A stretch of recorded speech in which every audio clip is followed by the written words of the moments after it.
Welcome to Digital Marketing Intelligence Ask the Experts, a live bi-weekly show to help you know what to do and what's new in digital marketing for 2021 and beyond.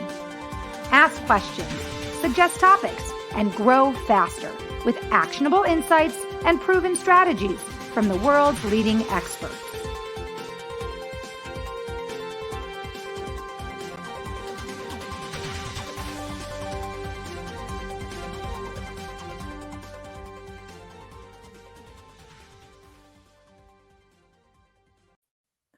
Hi, everybody. Welcome to Digital Marketing Intelligence Ask the Experts.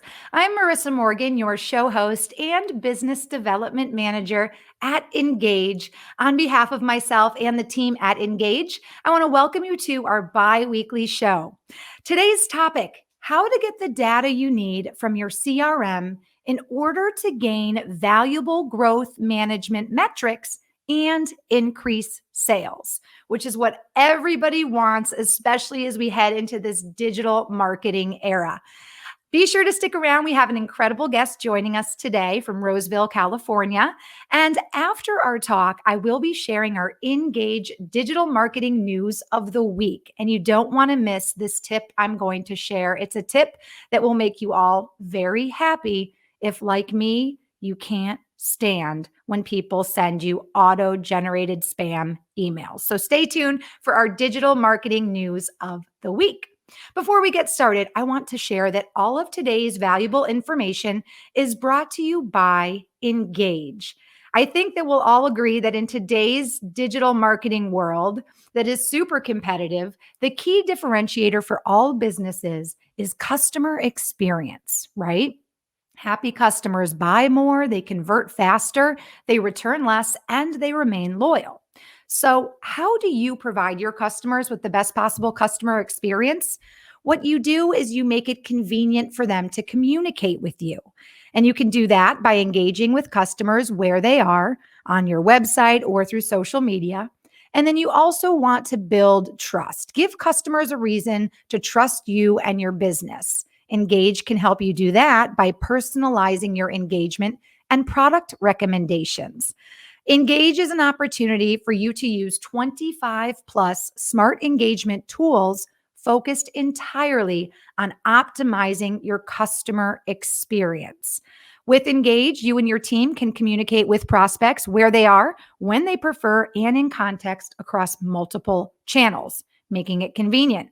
And then, of course, with Engage, you can build trust by personalizing conversations and product recommendations to convey the belief that you understand and care about your customers. That's what it's all about. So I want to invite you to check out Engage when our show is over, and that is going to be ngagge.com. I will pop up our website for you here up on the screen. At the end of the show, check out engage.com. We have over 25 plus conversational sales marketing support tools to help you optimize the customer experience, which then will lead to more sales. So check that out. Okay, without further ado, it is now time for me to introduce our wonderful guest who is visiting us today all the way from Roseville, California, Mr. Patrick Ryan. Welcome to the show, Patrick. Now, Patrick is the founder and top sales management coach at Eureka Performance Training, a company that coaches organizations and leads to increased sales. Patrick got his start in sales very early in life when, during college, he began working for a cable company in outside sales. And that was back when he was only working straight commission, door to door. How many of you remember those days, right? It was during this experience that he started formulating a really deep understanding of the sales process and also the need to utilize sales forecasting tools and to stay motivated and also focus on the art of listening during his customer interactions. Well, fast forward to today, and after many successful years working in real estate as well, Patrick is now a sales management coach that has developed a program called Solutions to the Top 4 Sins of a Salesperson. and he teaches his very impressive and successful sales techniques to clients all over the United States. There's more. He loves to talk sales results and especially loves seeing sales growth in the organizations he coaches. For companies that work with Patrick, the proof is in the pudding, with results reaching up to 258% in increased annual sales growth. And that is all thanks to Patrick's coaching and sales techniques. So, when it comes to improving sales, Patrick is your man, and he's here today to teach you how to utilize your CRM for more than just tracking your sales. He's going to teach us how to use our CRM as a sales tool, as a sales management tool, and he's also going to talk about sales forecasting, how the CRM is a sales forecasting tool. And he's going to teach us what a predictive sales index is. So join us in the conversation. We are a global show. Let us know where you're tuning in from today. And if you have any questions during our show for Patrick, make sure you drop them also in the comment section so Patrick can have a chance to answer them and make this experience more personal and interactive for you. Well, Patrick, dun, dun, dun, dun, welcome to our show. How'd you like that for an introduction? Well, very generous, Marissa. I appreciate all the great words and the kudos. I'm so happy to be here, and I'm very excited about perhaps helping some of the listeners answer some questions that they may have. Well, I'm not sure if it's an idea that's happening that's very large above your head. I see a big light bulb, or if that's some amazing branding happening behind you. Yeah, this is my logo. It's hard to see behind my chair, but you can see the smaller ones. Yeah, absolutely. Well, tell us a little bit more about the path that led you to found Eureka Performance Training, and tell us a little more in detail what your company does for, would you say, small to medium-sized businesses? Yes, small to medium-sized businesses. Okay, so how did I come about the idea of founding Eureka Performance Training? Well, after many, many years, decades actually, in sales, one of the things I knew that I was missing that was the fact that I seemed to be a very good sales leader. In fact, I'm probably a much better sales leader than a salesperson. Although I had a lot of sales managers over the years, most of the other salespeople would come to me and ask me for advice on how to how to take care of a customer problem or overcome an objection, whatever the questions were.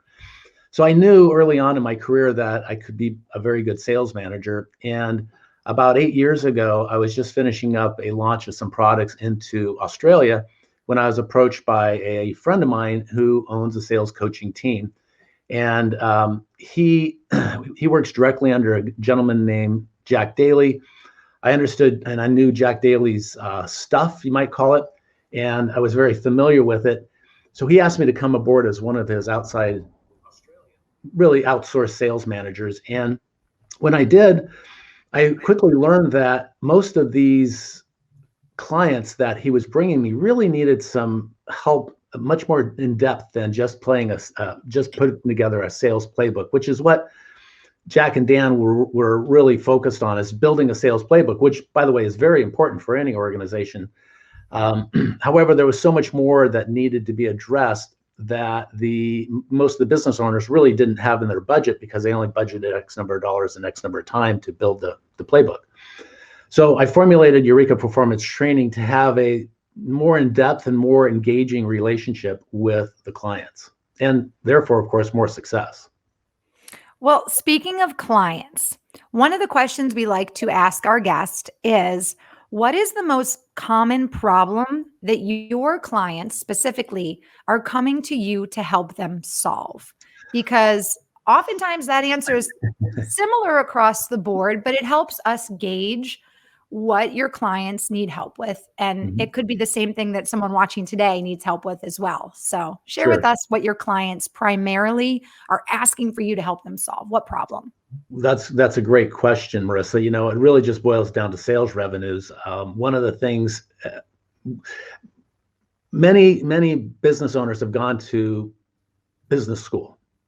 And when you go to college and you go to business school, you've got management, you've got HR, they teach you accounting and finance, they teach you marketing.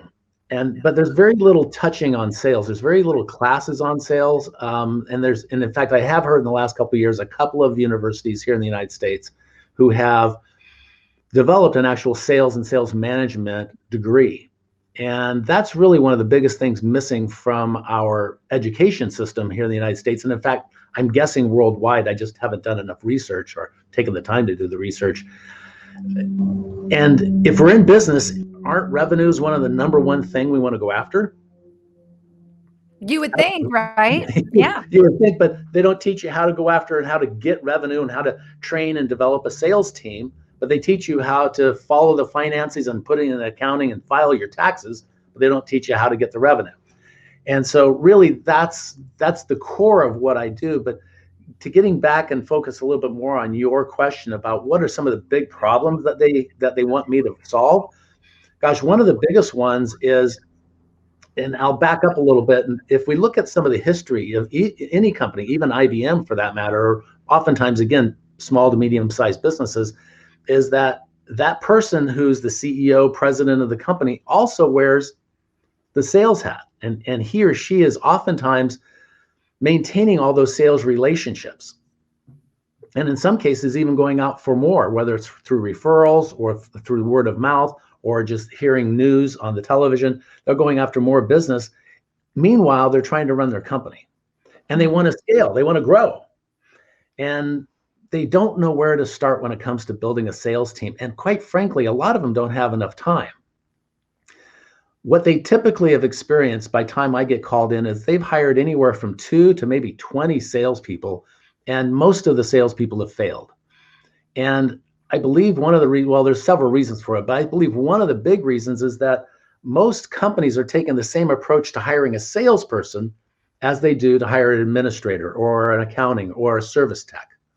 They look for qualifications and history, and they bring them in. And I can tell you from experience, most salespeople don't have great habits built up. And so it's there where they're failing without the habits, without things being put in place. It becomes a very disjointed department, and they just don't know where to start. They don't know where to begin. And okay, so how do we hire a salesperson if we don't hire them based on specifically their last accomplishments? Mm-hmm. You would think that is exactly the bar that is used or set to hire salespeople, mm-hmm. because if they've performed in the past, mm-hmm. regardless of the industry, you would expect for them to perform for you. But I guess we can all agree that things do differ sometimes in industry, depending on the product, maybe even the price point of a product, right? Mm-hmm. We all know that depending on the price point of a product, there's different numbers or levels of touches that need to happen before someone can commit, sure. depending on the risk, right? So perhaps the salesperson is well-versed in very inexpensive products, right? That are low risk and their sales are so great because of that. But then they join a company where maybe it's a higher priced product, right. where the sales strategy has to be more in depth. And then maybe they aren't so successful because they don't understand the difference there. So that's an interesting point that you've made. Oh, thank you. Thank you. Do you find it's that light bulb above your head, right? Yes. Do you find that this issue, the revenue question and, the sales training in terms of going beyond just sales training and getting into how to get revenue, do you find that that is the question all of your clients are asking for you to solve, regardless of the industry they're in or the geography or company size? Do you feel like that's a common problem? Well, let's quickly go to the last question you asked about company size. Most companies that reach that $25, $30 million or more oftentimes have enough revenue to hire a hired gun, a salesperson or a sales manager who can come in and build the systems and processes and set up their CRM and do the training and understands how to develop salespeople. And realistically, what I see is the companies between that, anywhere from 1 or 2 million to about 20 million, who really struggle in building that sales team. And that's one of the biggest challenges that they ask me to overtake. So that's how they've gotten there. Some of them have taken maybe 5 or 10 years hiring salespeople and looking for that natural born salesperson, right? Who can just come in and just knock it out of the park. But those natural born salespeople probably make up less than 5% of all salespeople. So that, of course, then that brings up the question, well, how do you find a good salesperson with them not being a natural born salesperson? Well, you can train them. They have to have a particular type of personality, one, of course, that fits not just your product, but also your customer. Well, training them is what you specialize in with Eureka, your training company. And today we're here to learn from you how to better utilize our CRM and how to use it as both a sales tool and a sales management tool in order for companies to better grow their business, to scale, to experience and improve their revenue.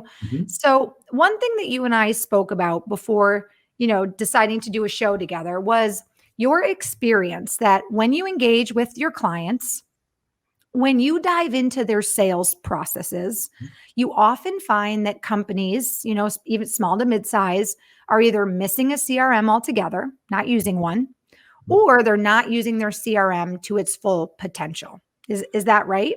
Is that fair to say? Well, that's exactly right, Marissa. I see so many different variations of a CRM. Oftentimes they are connected to the ERP, the operating system that the company is utilizing. Unfortunately, the ERP-based CRMs, so ERP, customer relationship management programs, are oftentimes missing a link, a piece that's huge when it comes to sales as a sales tool. And that is, what do we do before the contract is signed or before that PO arrives? What are the activities that the salespeople are doing? And in fact, that kind of even backs up a little bit further to, do you have a sales process? There's 7 steps to a sale. Are you following each of those steps through your CRM? Okay, the purpose of that let me go back to and rephrase. Can you rephrase the question one more time, Marissa? Because I think I'm on track. I just want to make sure I answer the question. No. So I think really, and if you're just tuning in, welcome to Digital Marketing Ask the Experts. I'm your host, Marissa Morgan. Today, joining us is Patrick Ryan, who has founded Eureka Performance Training. And it's a company that has excelled in helping to get out there and train companies' sales teams on how to obviously increase sales. But one of the things that Patrick has discovered is that many companies are not using a CRM, or if they are using a CRM, they're not using it to its full potential. And what we're learning today, and I'm actually going to pop this on the screen, Patrick, just to remind everybody who's watching what we're going to go over. So we've got the CRM, which is your customer relationship management tool or hub. And according to you, Patrick, we can use this CRM to not only track our sales as they happen, right? But we can use this as a sales tool, as a sales management tool, and as a sales forecasting tool. So let's start, our dive into this. Again, with you letting us know when one of your clients comes to you and they are using a CRM, right? Maybe they're not using it to the full potential. What does that mean? What are they using the CRM for on a basic level? Okay, that's a great question, Marissa. Let's start there. Yeah, what I basically see, and again, these are the few that are actually using a CRM. They use it more of just like it's titled, a customer relationship management tool where, hey, we've got a customer. So they punch in, I make a sale, all right? So I punch this customer into the CRM so that it can go through the service delivery process. It can go through maybe a marketing process or an outreach drip campaign. And so now we've got a customer, and now we're going to manage that relationship with this CRM. That's perfect. But what we're missing is, as I mentioned just a little bit earlier, we're missing that link between, okay, what happens when I pick up the phone as a salesperson and call a target? Hey, is this Marissa, the CEO of XYZ company?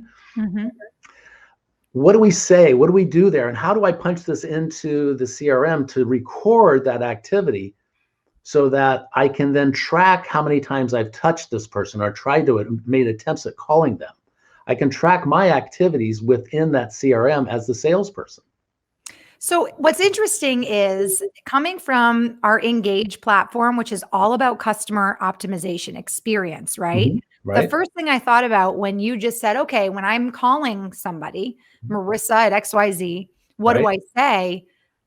Right away, my thought is, well, in order to optimize the experience, right, you want to have information ready to go, whether it's on me, right, Patrick? That's right. Marissa, I see you're a huge Dodgers fan. Like, look how they just won the game last weekend, right? Because then I'm like, yeah, I'm all ears, Patrick. How are you?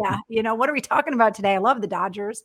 So it's like making a connection, but you're also saying, so you can save information in your CRM that can allow you to create a personalized experience when you do reach out for that sales call, True. right? That's one example I'm thinking of how that Mhm. CRM is going to be helpful.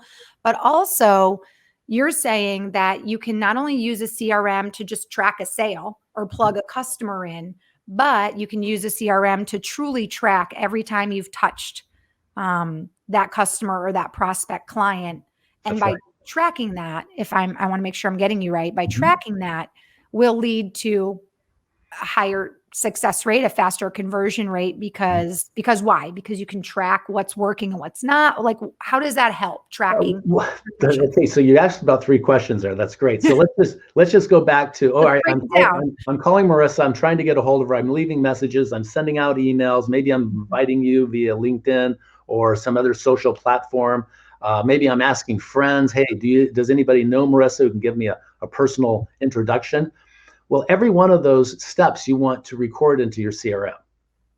You want to show that they're basically activities that you're moving forward to get first of all, in front of Marissa and eventually have a conversation with Marissa. So while I'm following these are prospecting steps, by the way, while I'm following these prospecting steps, and let's say we finally do meet, well, now I can put more information into that CRM. Okay, so what is Marissa like? What type of leader is she? What are some of the things that she enjoys outside work? What is her biggest concerns with her business that my product might be able to resolve?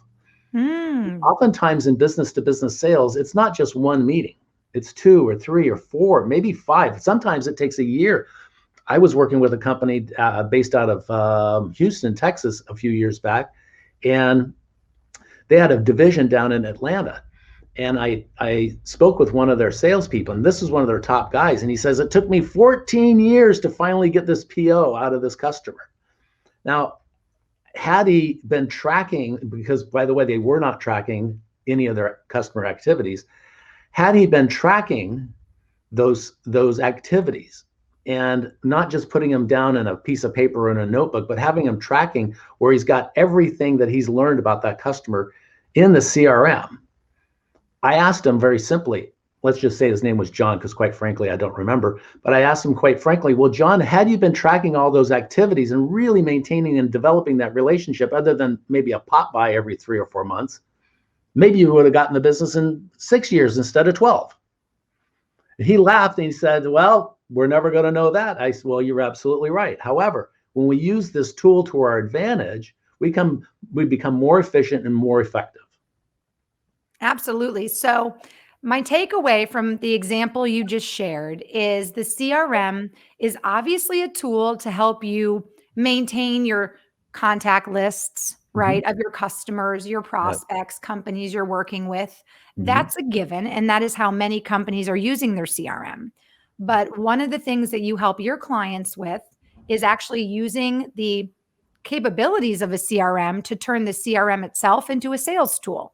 Mm-hmm. And one of the ways we can do that is by plugging in all of the information that is involved in our contact, right? Whether it's all the times we're touching a client, or like you said, making personal notes. When is their birthday? What's their favorite sports team, right? Maybe an article pops across your desk about the LA Dodgers and I'm a fan and you're like, hey, I haven't talked to Marissa in a while, but I'm really trying to close this deal.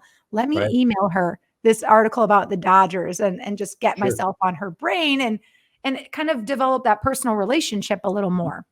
So That's that right. is one of the first ways then I Mm-hmm. see that we can use the CRM as a sales tool. Is there another way that we can use the CRM as a sales tool? Well, absolutely. One of the best things you can do is use the calendar that the CRM provides, where you can keep track of, first of all, your appointments in the future. But secondly, you can put into either the tasks or into the calendar things that you want to follow up with. So, Marissa, I call you, I leave you a message, you finally call back, we have a conversation, and you say to me, Patrick, January of next year would be a great time to revisit this. Oh Okay, boy, great. I'm making you wait. Yes, you are making me wait. January of next year.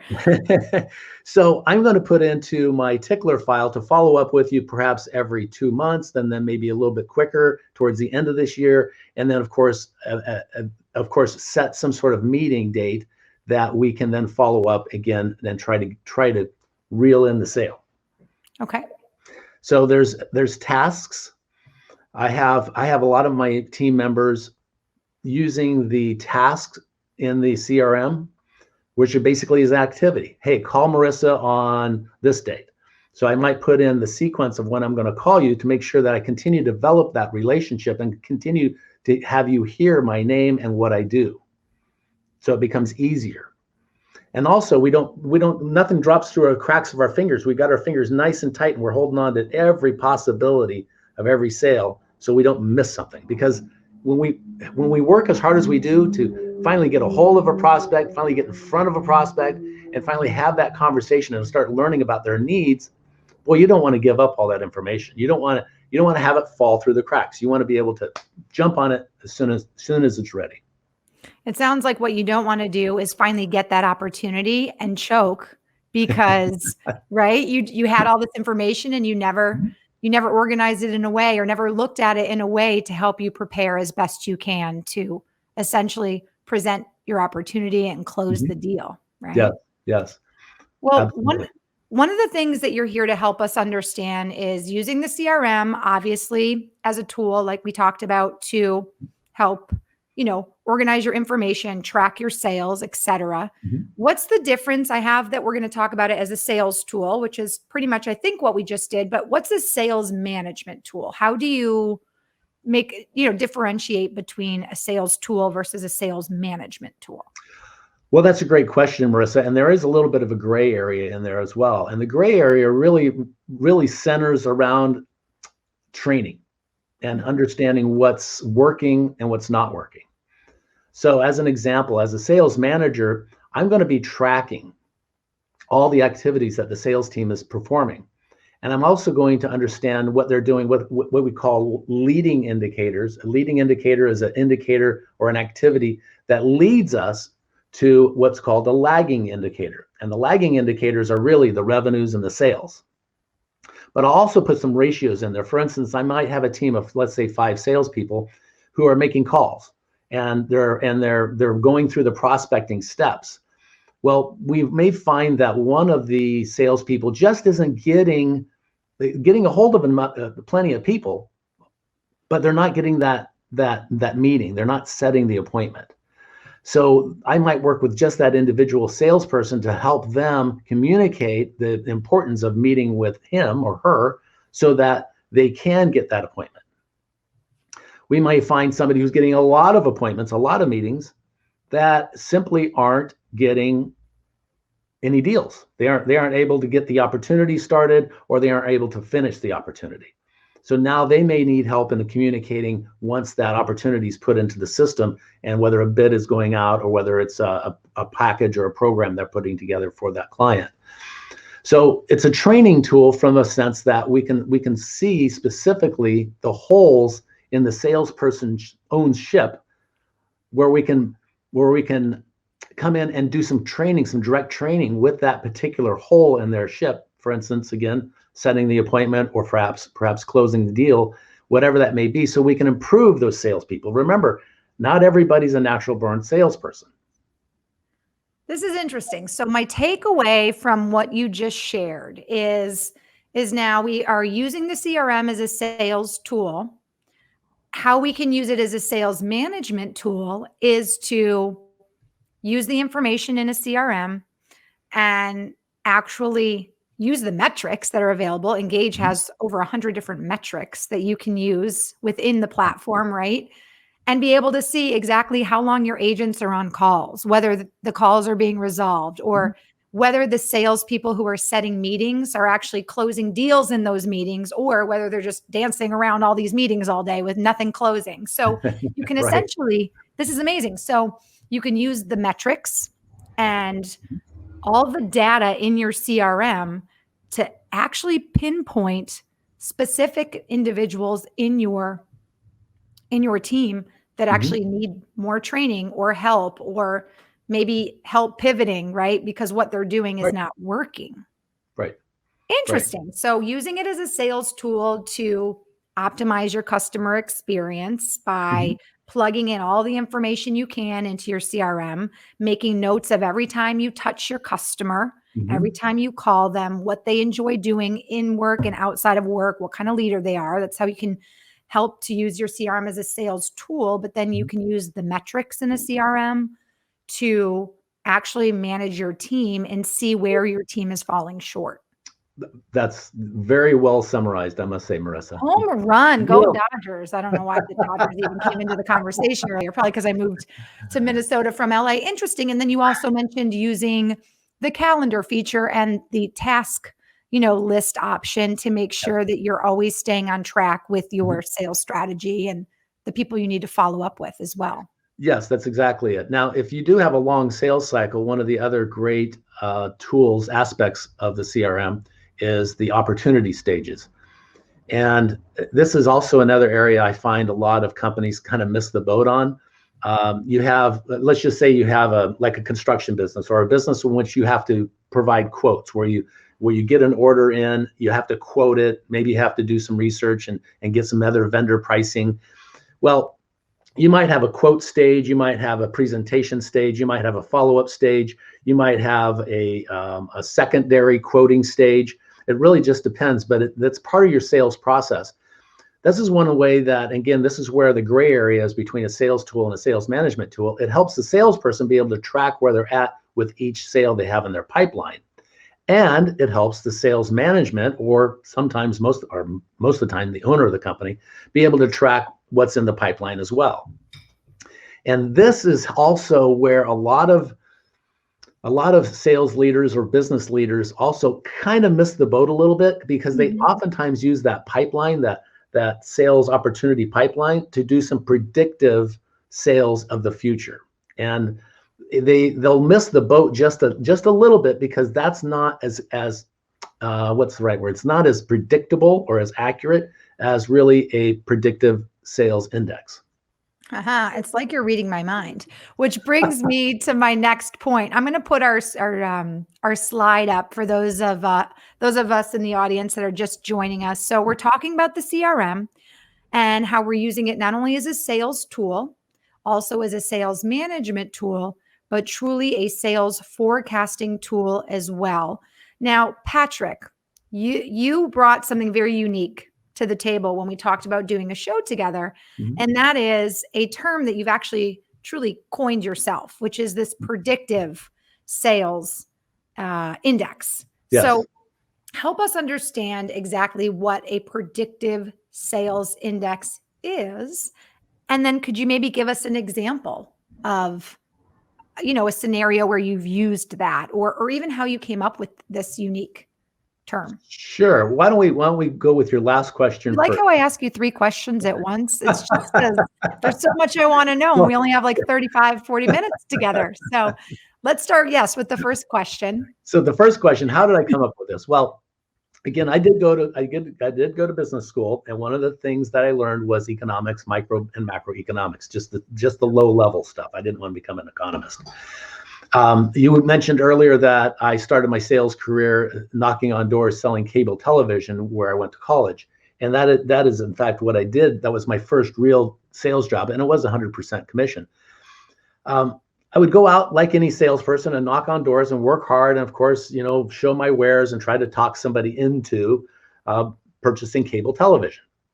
And like most salespeople, after a month or two, I had 2 or 3 days of really low performance, and I developed a poor attitude, quite frankly. And I woke up the next morning realizing that my poor attitude is not going to win over friends and influence enemies, right? Right.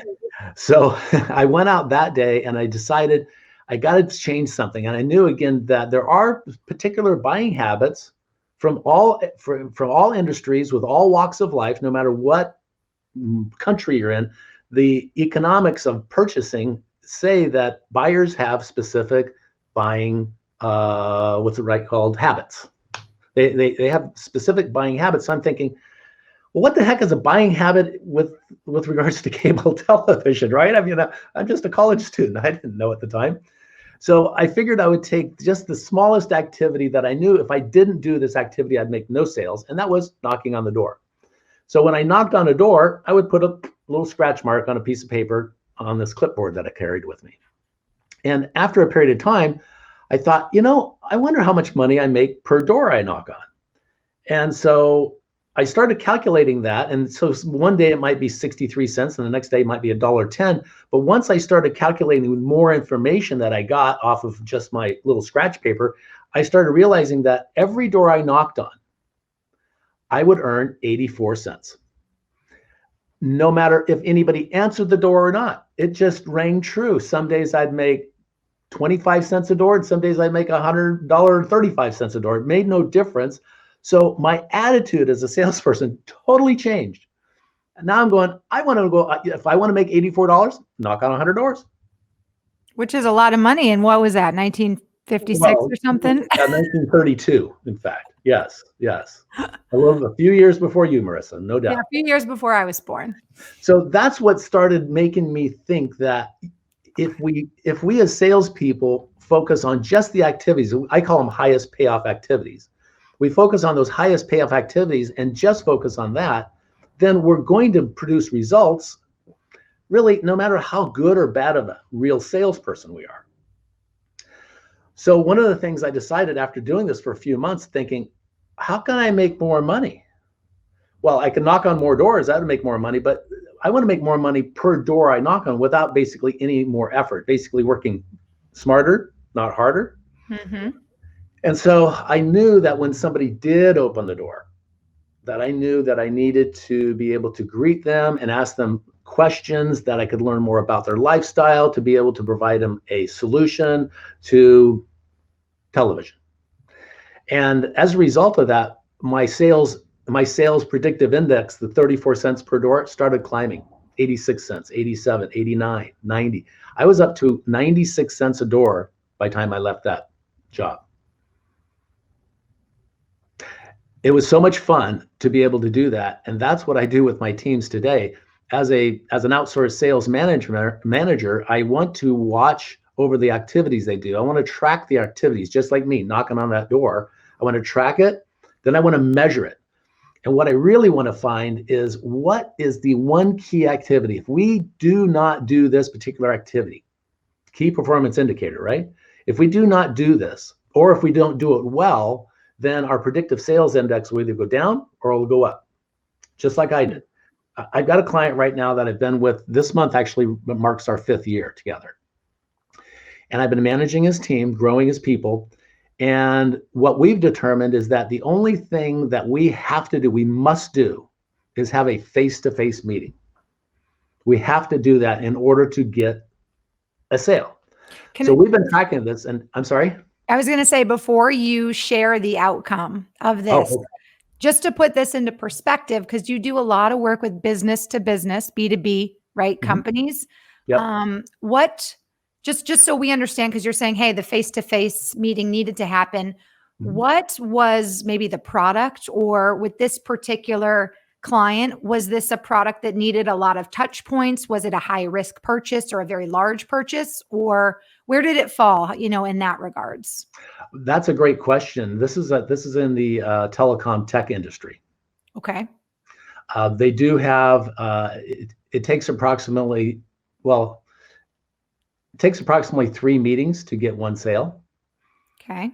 So it's not exactly that. That wasn't the key performance indicator that we're measuring against the predictive sales index. What I've done over the last 4 years, more than 4 years now, is I've tracked every salesperson who's come in and worked for them, whether they're there for a month or been there for 5 years or 6 years, like one guy has. I've tracked every activity they did. And we put the emphasis on tracking the face-to-face meetings. Face-to-face. Yes. Okay. Yeah. Once we've got the face-to-face meetings, what we're finding is that for every 10 face-to-face meetings, they get 8 opportunities. Meaning 8 sales. Well, 8 opportunities put in the pipeline. This is a company that has to typically go back to the drawing board, go back to the office and do some research and come up with some pricing and come up with perhaps a design, like a network design, that sort of thing. So with now, do you feel 8 out of 10 is pretty darn good if they're getting that face-to-face meeting? Well, if you had 10 meetings and you got 8 opportunities out of them, wouldn't you feel pretty good about it? I think that's a great ratio. Yeah. Yes, it's a tremendous ratio. Then, so just to give you an idea, well, let me stay on track here, stay focused. So what we started measuring was the value of that face-to-face meeting, just like the value of me knocking on doors. So initially, we had a couple of guys who were hitting it out of the park, as well as a couple of rookies, and the face-to-face meeting value was upwards of about $12,000. And what that meant was $12,000 of contract value. This company has companies that sign contracts with them for 1, 2, or 3 or more years. And so when we recognize that the value, the key indicator here would be the face-to-face meeting, and then we put, okay, we have a face-to-face meeting, we get 8/10 of an opportunity out of it. Now, how many of those 8 opportunities out of 10 meetings are closing? Well, now we've got 58% of those closing, which again is a pretty high ratio, and the owners love it, by the way. Now, how much money was earned over these last 4 years based on X number of face-to-face meetings? And see, like when I first started tracking my numbers knocking on doors, when I first, it came out 25 cents, and the next day it may have been $1.25. Well, as I continued to knock on, as every day went further and further, we've got more and more data, it started zeroing in on a very specific number. In this case, we have a company that's doing about $12,000 of revenue for every face-to-face meeting they have, whether they close a deal or not. And right away, my thought process goes to, isn't that an incredible motivational tool for a salesperson, right? Absolutely. Just like you said, you knew for every door you knocked on back in 1918, you made 84 cents, right? I'm just going to make you older and older. But for every, bringing a salesperson on board, maybe in the hiring process, right? To be able to say, hey, for the last 10 years, we have found that our salesmen or women, our sales force makes an average of $12,000 in revenue for the company for every face-to-face meeting that they can secure. Right. It's a great motivational tool for sure. Sure. Well, just think if you were making, let's just say 5%. Well, let's keep the math easy. Let's say you're making 10% off that. Yeah, 10% off that $12,000. That's $1,200 for every meeting you have. Right. Now, if someone is following with our talk today and they are saying, okay, I'm using my CRM, but I'm only using it to track my sales after they've happened. Now, the takeaway today needs to be like, okay, I'm going to go into my CRM.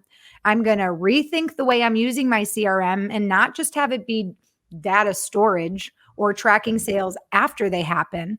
The CRM needs to, and I'll pop this up again, it needs to be not only your customer relationship management tool, but that tool then translates into becoming a sales tool where you're not only tracking your touches with a prospect, but you are tracking their interests. You're tracking the kind of leader they are. You're tracking their birthday. If it's a customer, the anniversary of when they first purchased from you. So that on that anniversary every year, you can say, hey, thanks for being my top customer. You're using it as a sales tool. You're using it as a sales management tool, which Patrick shared with us is all about potentially using the metrics to then track your sales force and your team and be able to find holes in your team that could potentially benefit from further training or taking a look at their sales process and what they're missing. And now through this very specific tool, which is a sales forecasting tool, but it's really something that Patrick has coined himself, this predictive sales index. You are able, Patrick, and this is what you ultimately help your clients do, you help them almost monetize certain actions and you figure out that number one action that when monetized allows companies to really predict, hey, every time we do this, it leads to this amount of revenue or this amount of money or a Right. salesperson, this amount of, income or commission. That's exactly it. That's exactly it. So as an example, let's say we have 5 salespeople and we know that next month each of them are going to get 20 face-to-face meetings. So that's 100 face-to-face meetings. And again, let's just say that we have a $12,000 sales predictive index. Well, that's $1.2 million of revenue. Now it may not come in for 3 months. It just depends on your product and how it's sold and how the money's collected for it. But you can start then predicting where your sales are going to be down to a very close percentage, as opposed to just looking at your pipeline of opportunities and saying, well, we close 30% per month of these opportunities. And then what happens if you have a really big deal in there that doesn't go? Well, you could be off by 100,000 or more, maybe $200,000 or $300,000 without that sales predictive index in place.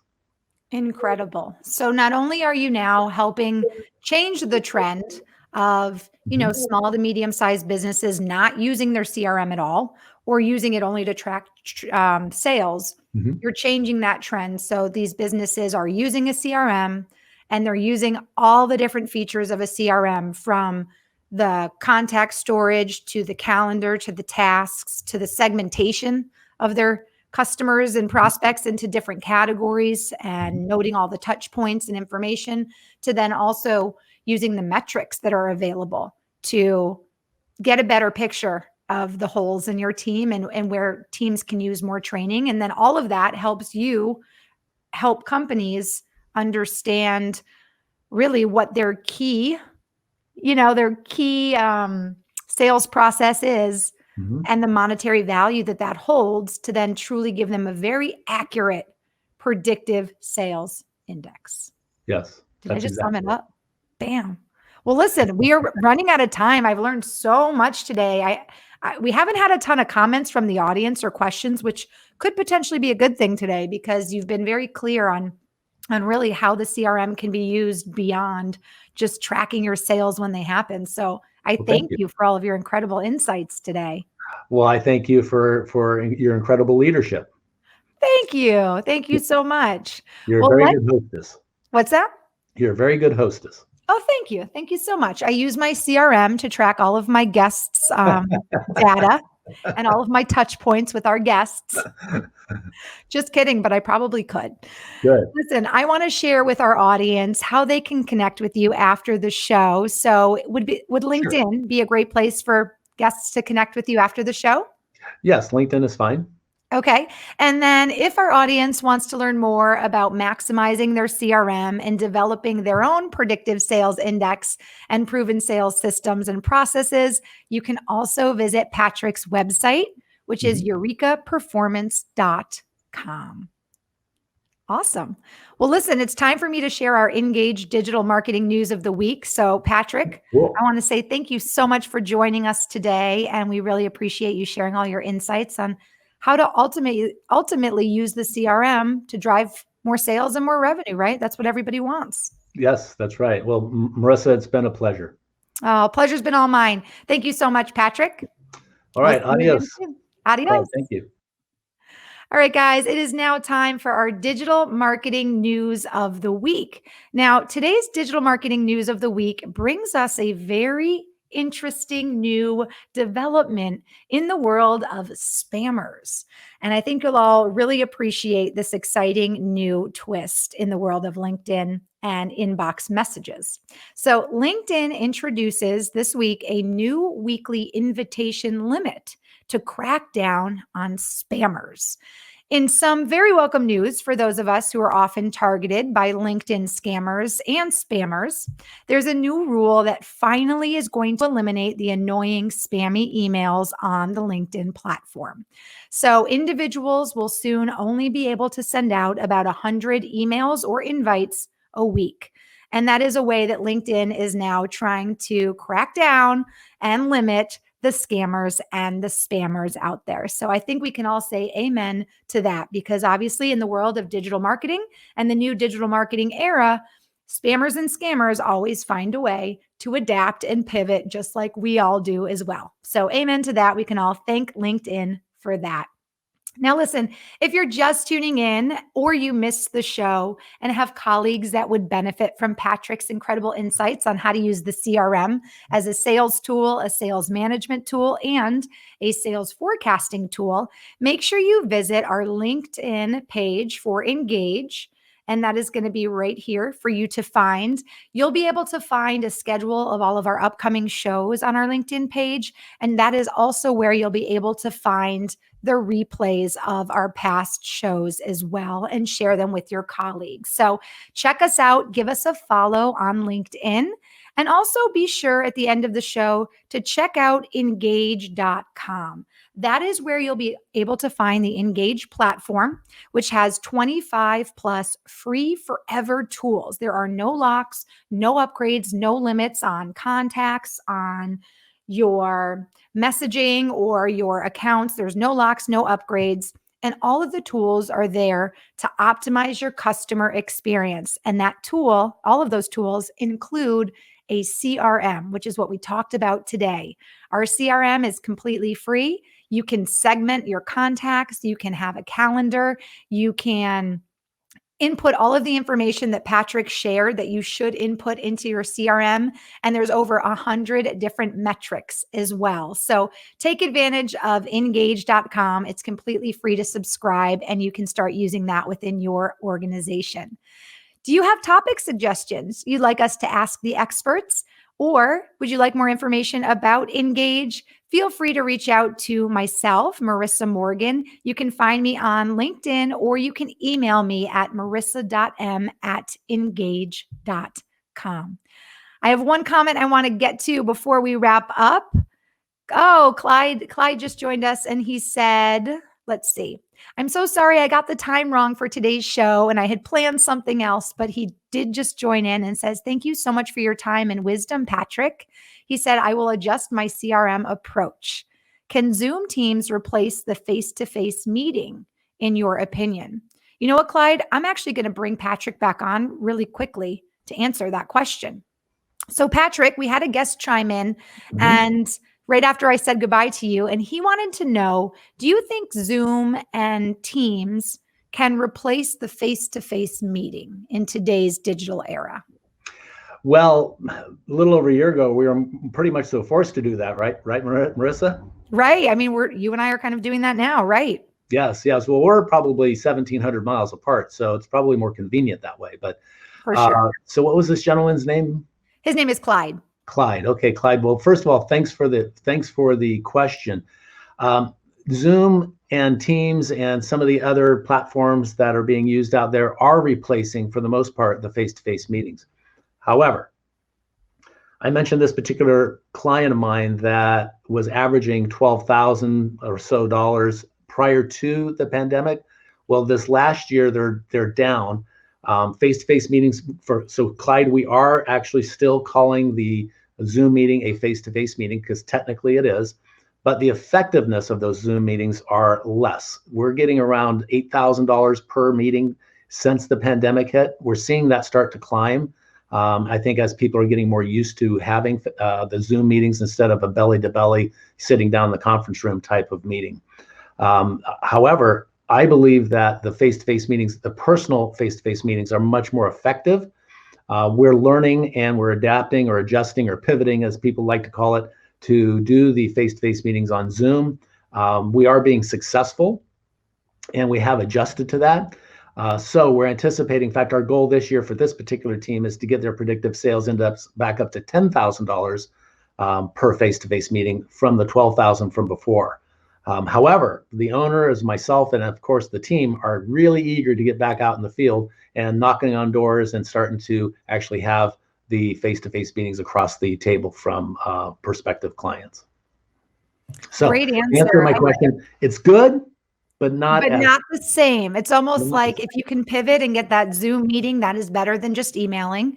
I know that I have a Zoom call with every guest before they come on our show. And I think it's really important to create a relationship and learn about your potential customer, your prospect, learn more about what they do in their spare time. Like we talked about, make it more personal, as opposed to just emailing the details of a sale and making it so transactional. So I would say I agree with you, Patrick. If I could weigh in on this panel, that the Zoom is better than no Zoom, but nothing truly replaces the face-to-face. Am I right? Exactly. So I'm imagining Clyde as having some great success. He said in his comment there also that he's going to make some adjustments to his CRM. So good for him. Awesome. Well, Clyde, thank you so much for tuning in. And you can watch the replay of this show on the Engage Facebook page, also on our Engage LinkedIn page as well. All right, Patrick, I'm saying goodbye to you again. Thank you so much. And a reminder to join us Thursday, that's this Thursday, May 13th at 4 p.m. Our guest expert, Tyson Gaylord, will join us to share his insights on the digital transformation and digital implementation strategies that you'll need to grow faster and more profitably in 2021. This is the year of the digital transformation, friends. So if you're not going digital, you're going to lose out. So let's make this the best year so you can rock your 2021 in revenue, in sales, and converting fast customers that convert faster. Be sure to use the Engage application, engage.com. It's completely free. And like I shared with you earlier, has a perfect CRM for you to implement all of the great things that Patrick shared with us today. On behalf of myself and the team at Engage, I want to thank you so much for tuning in. I'll see you back here this Thursday at 4 p.m. Eastern. Everybody have an amazing day.